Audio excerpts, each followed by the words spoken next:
Plaza Podcast.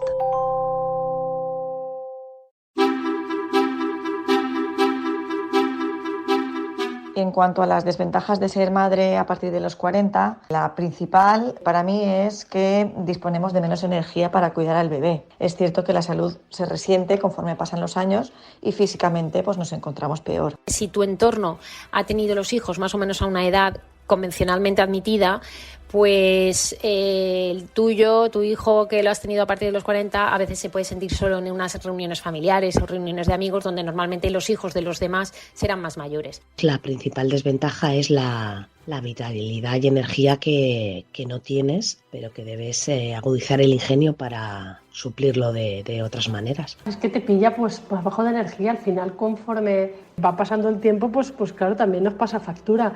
Entonces muchas veces estaría bien que estuvieras para ellas en hacer más cosas, pero se te acaban las pilas. Y otra de las desventajas, sobre todo durante el embarazo, es que se corren más riesgos a la hora de tener al bebé. En España, la edad promedio en la que las mujeres deciden ser madres continúa en aumento. Nuestro país es ya el que tiene mayor proporción de madres de mayor edad de toda Europa. Son datos del último informe Focus on Spanish Society publicado por el Centro de Análisis Funcas. En 1981, la edad promedio para la maternidad estaba en 28,2 años, pero ya en 1996 superó los 30 años y en 2021 alcanzó los 32,6 años. Es la segunda edad más alta de maternidad de la Unión Europea, solo superada por Irlanda con una décima más. ¿Cuáles son los motivos del aumento sostenido de la edad de las madres? ¿Y cuáles son sus consecuencias? Hoy, en Plaza al Día, maternidad tardía. España a la cabeza de Europa.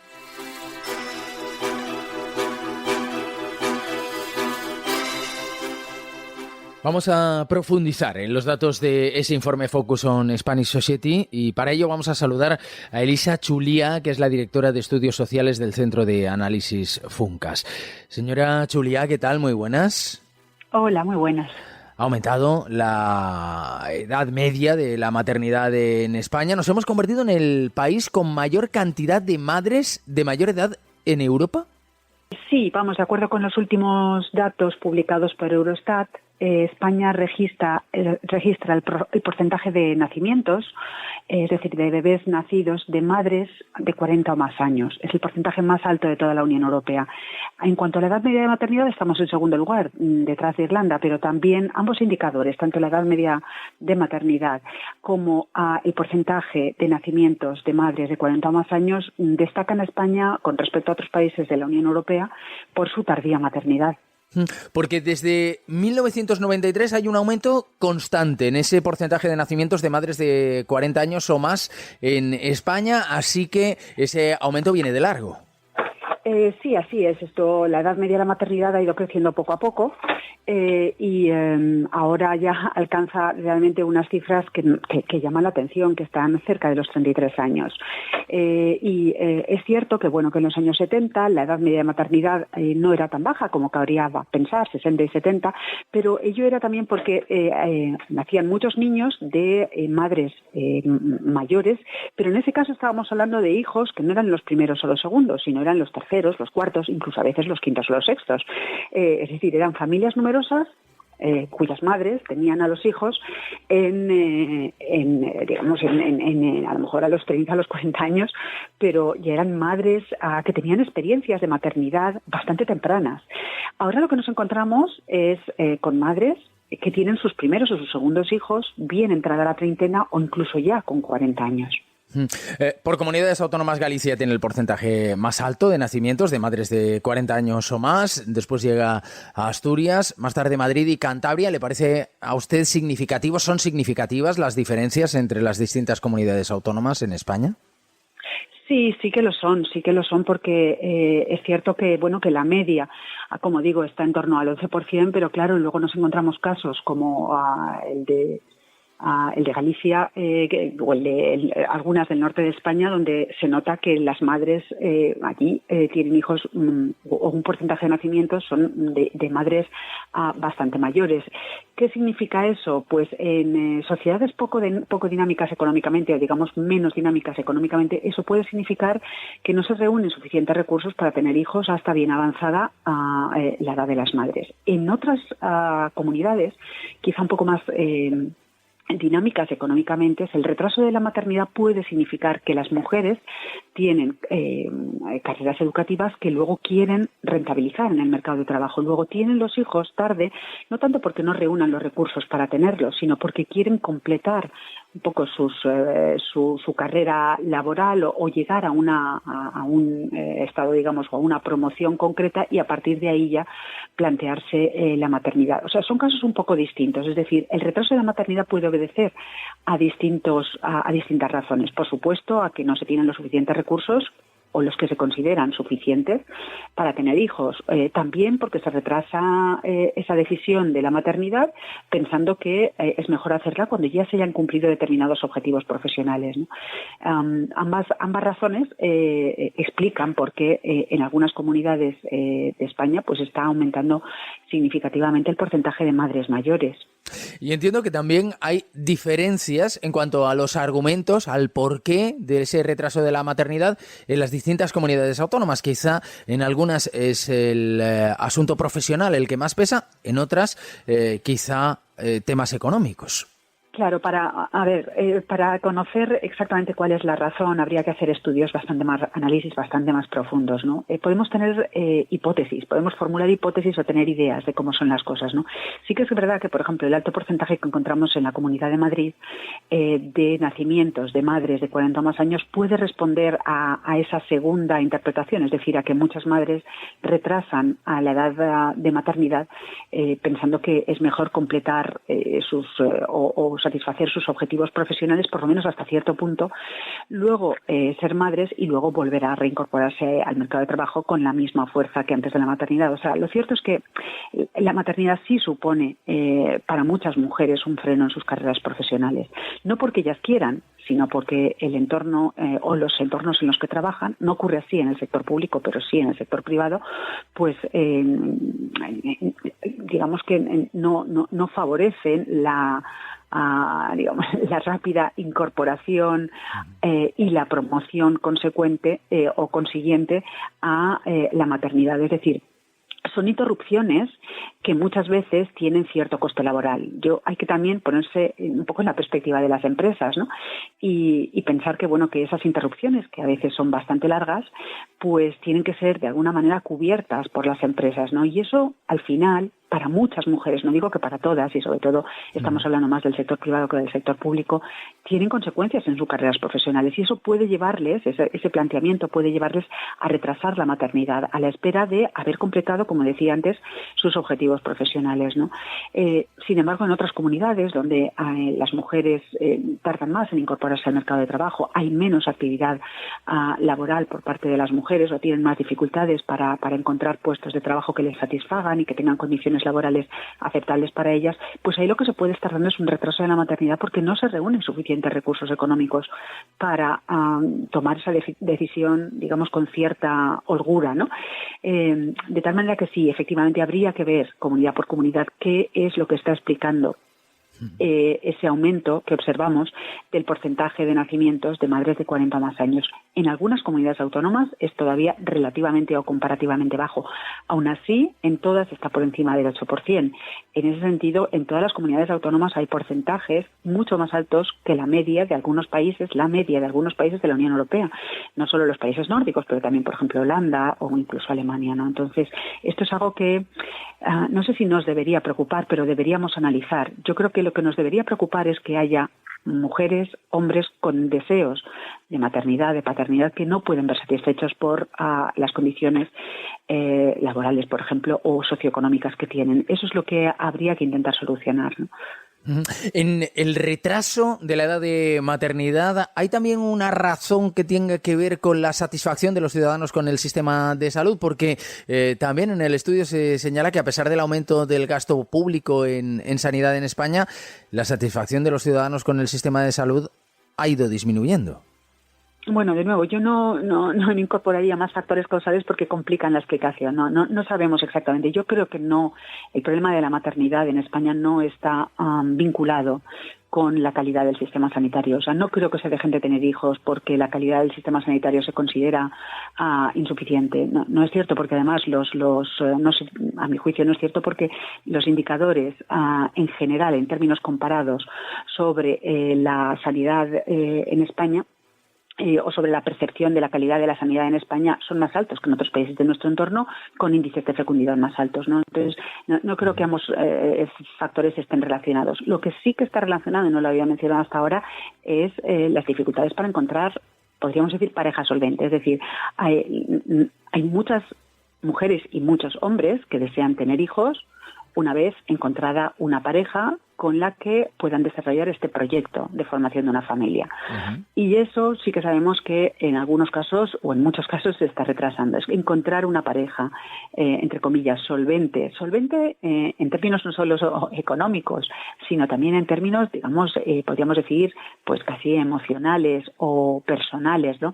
No está resultando muy fácil. Quizá también hay que tener en cuenta que un poco las pautas de relaciones y de emparejamientos han cambiado. Y eso dificulta también el encontrar a una persona con la que formar una familia.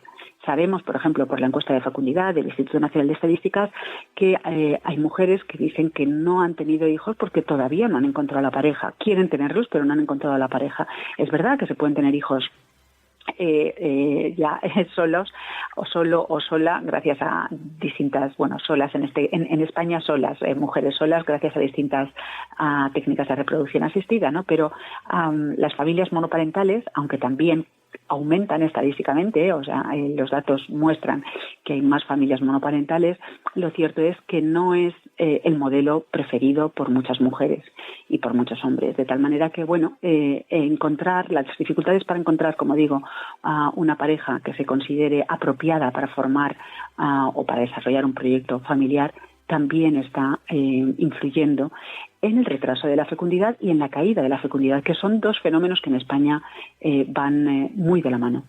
Pues verdaderamente interesantes las conclusiones de ese Focus on Spanish Society. Elisa Chuliá, directora de Estudios Sociales de FUNCAS, muchísimas gracias. Gracias a vosotros y por la oportunidad de contaros lo que hacemos y muchas gracias a todos los oyentes.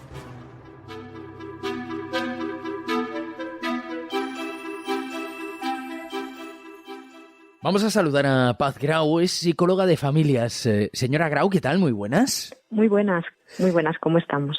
Bueno, si no es lo mismo ser madre a nivel físico a los 30 que a los 50, mucho menos lo es a nivel psicológico y emocional.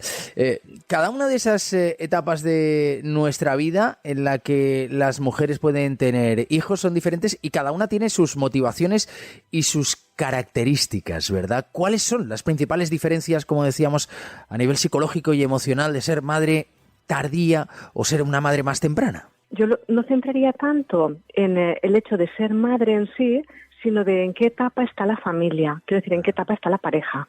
Ajá. ¿Vale? Porque va a influir no solo en qué etapa de la vida está la mujer, sino en qué etapa está también el hombre o la pareja de la mujer y también qué vivencias han tenido ya como familia, ¿vale?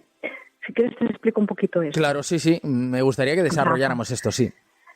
Sí, mira, pues nosotros, las personas, pasamos por diferentes etapas, ¿no? Pues de la primera etapa es cuando somos concebidas, cuando después, durante el embarazo, después el parto, después el primer tiempo, después del parto, el posparto, que son unos 9 meses. Después la primera infancia, la segunda infancia, la adolescencia, la primera parte de la edad adulta, que es la juventud, la madurez, la vejez, ¿no? Y esto como personas. Y entonces, cada etapa tiene unas características y nos lleva como una especie de tareas que nos toca hacer a todas las personas.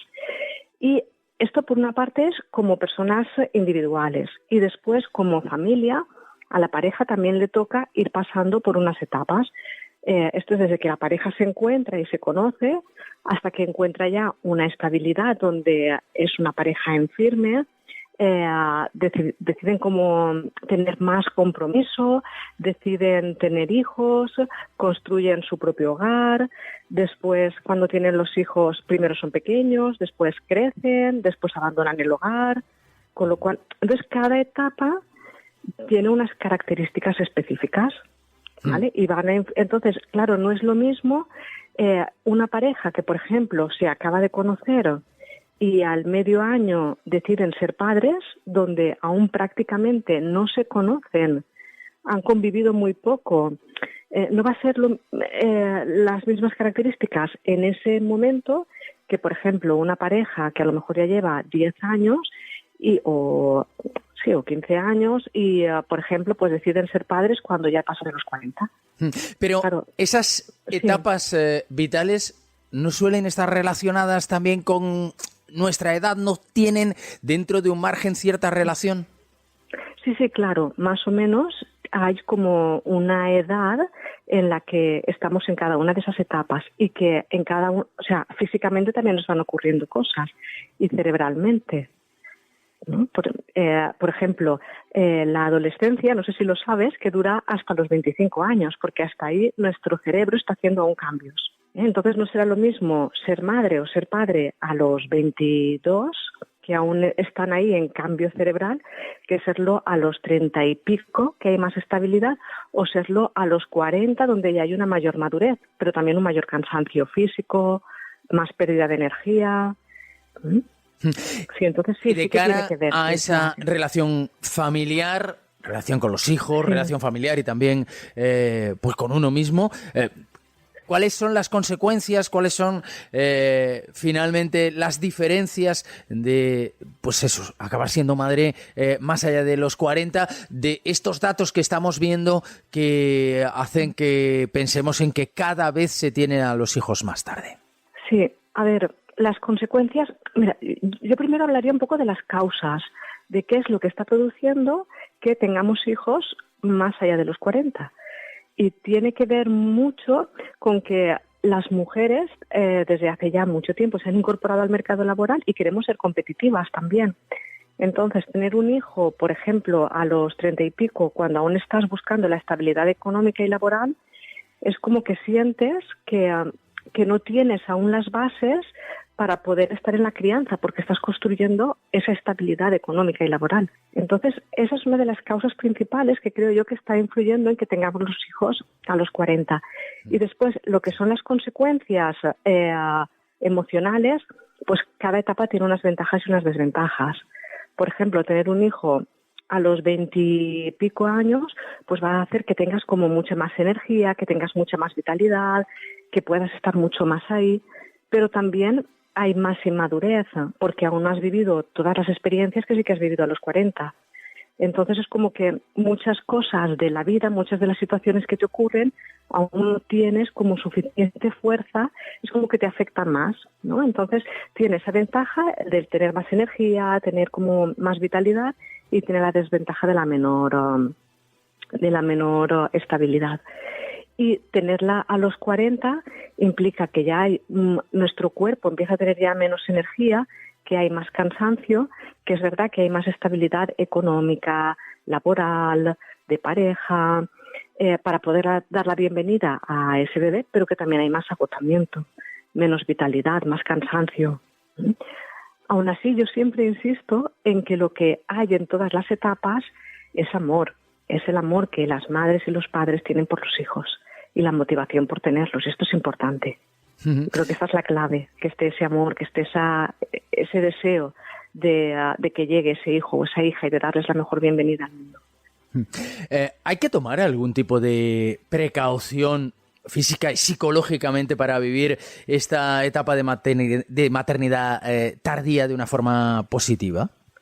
A ver, yo creo que sea cual sea la etapa en la cual se tiene hijos, emocionalmente tanto las mujeres como los hombres se tendrían que preparar, porque es una crisis muy, muy importante. O sea, para el hombre también, pero sobre todo para la mujer, que cambia su cuerpo, que cambia, o sea, de ser una mujer que es como independiente, sin tener que estar pendiente de nadie, que puede disponer de su tiempo cuando quiera, que puede dormir cuando quiera, se encuentra con que de repente una personita depende absolutamente de ella y que tiene que estar totalmente pendiente, que no puede dormir, que su cuerpo cambia, que ahora empieza a ser la mamá de, ya no es Eva o Rosa, sino es la mamá de Ismael, ¿no? Y entonces, aparte de esto, también durante el embarazo hay como una mayor sensibilidad, lo que se llama la transparencia psíquica, que es que empiezas como a sentir mucho más las emociones.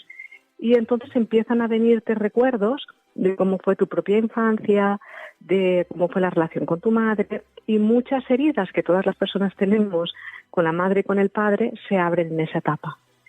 También surgen muchos miedos durante el embarazo, pues desde el miedo al parto, miedo a si seré una buena madre, miedo a ver si seré capaz de querer tanto como dicen a esta criaturita que está viniendo, podré soportar eso. Y también al hombre se le mueven muchos miedos, como ahora mi pareja empieza a ser el centro, el bebé empieza a ser el centro, dónde quedo yo, cuál es mi lugar, y ya cuando nace el bebé, pues es como todo eso es mucho, o sea, el hombre muchas veces se queda muy desubicado de cuál es ahora mi sitio, porque claro, está siempre la mamá con el bebé, y yo dónde me coloco ahí, solo parece que tengo ojos para el bebé que acaba de nacer, ¿no? Y hay muchos hombres que se quedan descolocados con esto. Últimamente se ha hablado mucho de la diferencia de edad. La diferencia de edad de las madres, los padres, con los hijos. ¿Influye de alguna manera esa brecha generacional más amplia en estos momentos según los datos? A ver, lo que a lo mejor no tanto cuando están en la infancia, porque sí que durante la infancia es verdad que ahora las madres, sobre todo las madres, están muy formadas, que se preocupan mucho por leer, por ver vídeos, por seguir en Instagram a personas que hablan de crianza, y entonces no se nota ahí tanto esa brecha generacional, pero cuando llegan a la adolescencia, sí que, claro, es como que los adolescentes, y sobre todo desde que están las nuevas tecnologías, están en otro mundo, ¿no? Es como que ahí sí que se produce una diferencia muy grande. Una diferencia que entiendo que también es fuente de preocupación por parte de los padres, claro. Sí, al llegar a la adolescencia, la adolescencia yo creo que es la etapa que más nos preocupa a todos los padres y a todas las madres, ¿no? Ese miedo a perder a nuestros hijos, a no saber cómo relacionarnos con ellos, y que es una etapa que es difícil. Pero también lo mismo, ¿no? Si ahora tenemos a nuestro alcance muchos profesionales, muchas personas que hablan de todo esto, y que si la adolescencia la entendemos y entendemos cuáles son las tareas de esa etapa, es como una etapa que trae renovación para toda la familia y que puede vivirse de forma bonita, más allá de las dificultades, de las discusiones, de los enfados que forman parte de la etapa en sí. Pues Paz Grau, psicóloga de familias, muchas gracias. Muchas gracias a vosotros. Como ventaja, ser madre a partir de los 40 creo que te da la opción de como eres también más madura, más consciente de la maternidad, porque seguramente la has deseado durante más tiempo o al final ha llegado más tarde que al resto de tu entorno, pues la disfrutas mucho más. Otra ventaja es la estabilidad laboral y económica. Otra ventaja sería la paciencia. La paciencia a esta edad es mayor que en etapas anteriores. He vuelto a ser madre a los 40. Estoy viviendo la maternidad desde otro plano más sensato, más tranquilo y con más experiencia, y estoy disfrutándolo muchísimo. Te pilla en una etapa de la vida que a lo mejor pues las cosas que se harían más durante la juventud pues ya las has hecho. Entonces no tienes la sensación de estar perdiéndote tanto. Pues ya ven que como casi todo tiene su lado negativo y también, por supuesto, su lado positivo. Ya saben que Plaza al Día es el daily de las cabeceras de Plaza, está disponible en todas ellas y también en las principales plataformas de podcast, donde pueden suscribirse y enviarnos sus comentarios. Plaza Podcast.